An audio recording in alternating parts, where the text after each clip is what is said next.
YouTube, what's up? Riz here with another NFL Draft podcast. Today we're talking about stock report, risers, fallers after the Senior Bowl week, which was last week. We're going to keep rolling on these podcasts covering each position. I already covered about half of them.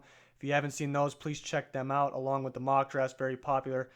Head over to the channel, like and subscribe. That'd be much appreciated. We got much more than just draft coverage over there. Let's just get into it here on the stock report. We'll go by position, starting with quarterbacks. Obvious risers, Davis Webb, MVP of the Senior Bowl. Looked good in practice, too. I moved him up a spot in my quarterback rankings. Dobbs and Peterman are winners of the week. Didn't really move them anywhere. Kind of hard to do that, but they're definitely winners. Definitely helped themselves. Fallers, you look at Luafu from Colorado. Didn't really get much of a chance. I mean, he didn't look that great during the week, but kind of got hurt. His stock kind of got hurt just because he didn't really get much of a chance. Got like one or two series. Didn't even attempt to pass, I don't think. And then Antonio Pipkin from Tiffin, small school guy. Tried to change his game a little bit. I don't think he hurt himself as much as people think, because he tried to adjust his game in a short amount of time to what the coaches wanted. He's more of a scrambling guy, and we saw him trying to step up, make throws, was inaccurate, to say the least. Two picks that were kind of costly. I mean, almost costly, I should say. But I like that he's trying to change his game to more of that pro style. So we could see improvement come combine if he gets an invite and pro day. So didn't hurt himself too much, but those two picks in the game didn't look good. On to running backs. The big winner for running backs is Kareem Hunt. Looked excellent all week. Before the week started, he was kind of on the rise for me because I noticed his pass catching, his receiving ability out of the backfield. Didn't drop one ball, had plenty of action there. Teams love that these days. But he helped himself even more in the game, in the practices. Jamal Williams, the guy I really liked, but kind of just proved that he's just really a one-cut guy. I kind of like those old school running backs that are just one cut, but they're gonna run you over. He'll run you over, but he didn't really do much. Just kind of showed he's not today's NFL running back that needs to have multiple threats like receiving. So he may have hurt himself just a little bit. Still like him a lot, more than most experts. But I think he'll end up being a mid-round guy just because he can't do what like Kareem Hunt can do, receiving out of the backfield. Days from NC State started off with a fumble that hurt him, but after that he looked very good, hard runner. So I think he ended up helping himself. That fumble, if he didn't have that fumble, he would have had a really good day. Devion Smith, Michigan running back. I didn't like him before the Senior Bowl that much. I think experts were a little higher on him than I was, and I'm pretty sure about my opinion. I think it's staying the same after that. He bounces around too much once he gets the ball. Doesn't hit the hole. Didn't pick up many yards in the game. I'm not really a fan of him. I'm not saying he shouldn't be drafted or anything, but I'm just not really a fan. I don't think he hits the hole like he should. And the holes were obviously there running-wise. The pass blocking wasn't too good, but the run blocking wasn't bad. Other guys were picking up yards. On the receivers, big winners overall, not just for receivers. Zay Jones, Cooper Kupp, obvious for practice and the game. I have Zay Jones as my big winner of the week. He looked like a first-round receiver. The problem with receivers these days in the NFL, it's a lot different than it used to be. Different league.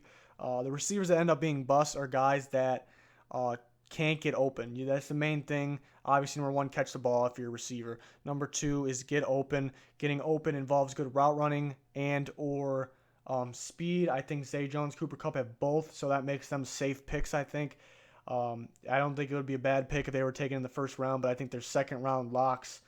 I think they're safe picks, unlike guys that might not have speed or route running or coming from a weird scheme. I think those are the risky receivers. Two guys I added to my rankings. Receivers, I only had about 11, 12 ranked, so I wasn't even near finished ranking those. Added two to those rankings. Darboh from Michigan and Reynolds from A&M. They helped themselves, not a ridiculous amount, but they helped themselves. Darboh showed good route running. Reynolds showed he has a good catch radius, long arms, could get open downfield. He had a good Senior Bowl game. Darboh in one-on-ones. He broke Desmond King's ankles without even touching him, so that was an excellent route. That stood out to me. So those guys help themselves a little bit. Tight ends, O.J. Howard, obviously a big winner for most experts. I mean, he didn't really show me anything new. I'm really high on him as it is, so I'm not going to move him a ridiculous amount up my board because he's already pretty high. Ingram showed his athleticism, which I already knew about, but he showed he still got it while trying to put on some size to him. Another guy, Gerald Everett's a guy I was kind of high on, but didn't really see much. Good practices, but didn't hurt or really help himself. Like to see more from him. But Michael Roberts, Toledo tight end, great story behind him. He showed he can block and get open, catch the ball, so he's definitely on the rise. O-lineman, pass blocking wise, is a big mess. Run blocking isn't terrible, but really the lineman class is weak, which we already knew about. Forrest Lamp really helped himself, but then he got hurt, so couldn't play in the game. I see him late first, early second, so he did help himself. Dan Feeney's a guy I really like. Same thing, late first, early second. He was pancaking guys. Very good guard from Indiana. Really like him. But other than that, nothing crazy. Antonio Garcia, solid lineman from Troy. Moten from Western Michigan showed some good stuff, but has a little holding problem, I think. And then you got guys like Banner from USC, 1 second looking great, 1 second looking undraftable. So that's a risky pick, I would say. And then Dawkins from Temple, who everybody had higher up, like myself, out of the lineman, really hurt himself, I think. Moving him around, guard, tackle in practice, back to guard, back to tackle. Didn't really get it down, but I mean his tape looks good from Temple, so maybe that'll be enough to draft him where we originally thought, maybe third round, but I think he hurt himself. Another guy, McDermott from UCLA, hurt himself, I thought. He was like a mid-round guy, maybe fifth round. I think he really moved down from there, possibly undrafted. As far as defense, Jordan Willis, from Kansas State. Really good week. Shows you can get to the quarterback. I believe he was second in all of college football in Power 5 sacks. Good stat there. It's DeMarcus Walker, Jordan Willis, and Derek Barnett are the top three, I believe. So that's a good group of guys to be talked about with Smoot and Phillips. Both guys from Illinois look good in practice. Didn't do much in the game, but in practice looked very good. Speed guys off the edge. The Villanova D lineman, giant guy, looked very good in practice and game. Really helped himself there. Isaac Rochelle from Notre Dame looked good in practice. He was more of like a seventh round guy. I think he's definitely moved up. I think he should be a lock of getting drafted. Wormley from Michigan, we already knew he's pretty solid, looked good. Glasgow from Michigan, the other Michigan guy, he really helped himself all over the place, looked great in practice. So that's another guy I know, like the experts covering the Senior Bowl really, really liked him. Another one that's one of the bigger winners of the week, all experts would agree, is Hassan Reddick from Temple, kind of switching off between he was more of like a D lineman earlier at Temple. GM scouts, coaches, they want in the NFL, they want him at linebacker. They want to see what he can do at linebacker, see if he can cover, and he showed he can do it. He looked very good, edge rusher and coverage. So I think he may be into the first round now. Riley from LSU, another linebacker, looked pretty solid. Corners are probably the hardest thing to rank. They're so close for me. Tre'Davious White was probably the best one there. Desmond King, I actually thought hurt himself a little bit. Not too many people are saying that, but I really liked him going in. I thought he was the best corner out of the group going into the Senior Bowl.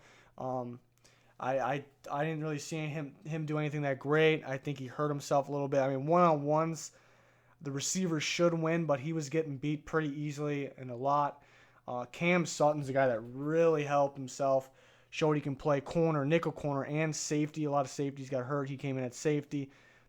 Did a great job at all positions. He really helped himself. One of the big winners.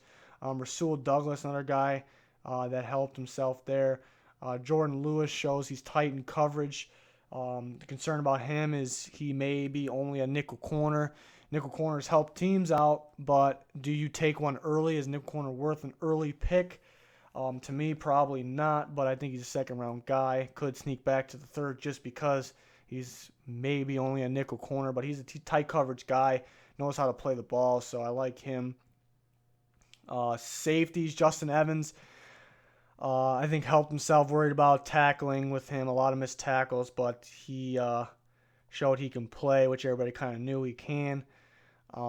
Lorenzo Jerome, obviously a small school guy, but he helped himself. Talked about him before the Senior Bowl, that he's kind of a guy to watch out for, and he played excellent in the game.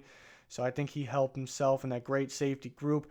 And then Obi Melifonwu, really just a measurement guy is why he helped himself. I mean, played good in practice in the game. Didn't play like outstanding or anything, but he's fast and he's big. If he goes to the right team, right DB-minded team, they can teach him better coverage skills, and he can end up being good down the road. So that'll do it for my scouting report on the guys in the Senior Bowl. Risers, mainly risers, talked about some fallers. Please like and subscribe if you enjoyed and want more. And yeah, there is more videos on the way, so stay tuned for those, and that'll do it. Goodbye.